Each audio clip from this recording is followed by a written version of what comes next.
इस वीडियो को लाइक करें, हमारे चैनल को सब्सक्राइब कर बेल आइकन जरूर प्रेस करें हमारी न्यू वीडियो सबसे। ઉના તાલુકાના ભાચા ગામે કૂવામાંથી વન્યજીવ દીપડી માદાનું રેસ્ક્યુ કરાયું।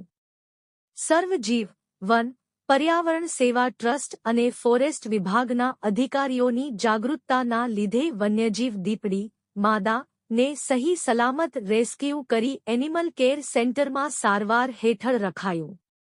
ઉના તાલુકાના ભાચા ગામમાં આવેલ દાનાભાઈ બિજલભાઈ વંશની વાડીમાંથી સવારે 4 કલાકે વન્યજીવ દીપડી શિકાર માટે કૂતરા પાછળ દોડતા અકસ્માતે કૂવામાં પડી ગયેલ હોય કૂવામાંથી અવાજ આવતા ખેડૂત જયસુખ દાના વંશે સર્વજીવ વન પર્યાવરણ સેવા ટ્રસ્ટના કાર્યકર્તા અબ્બાસભાઈ બ્લોચ અને પ્રકાશભાઈ ટાંકને જાણ કરેલ અને તેઓએ Jashadhar range RFO એલ.પી.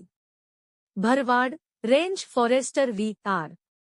Chavda guard Charlabhai તથા ટ્રેકર પ્રતાપભાઈ ખુમાણ અને રણજીત પરમાર અને ડ્રાઈવર નજુભાઈ માંજરિયાને જાણ કરીને આ વન્યજીવ દીપડી માદાનું રેસ્ક્યુ કરી સહી સલામત પકડી લેવાયા બાદ ખેડૂતો અને આજુબાજુના લોકોમાં રાહત થઈ હતી। આ દીપડી માદા ને સહી સલામત રેસ્ક્યુ કરી એનિમલ કેર સેન્ટરમાં દેખરેખ હેઠળ રાખવામાં આવેલ છે।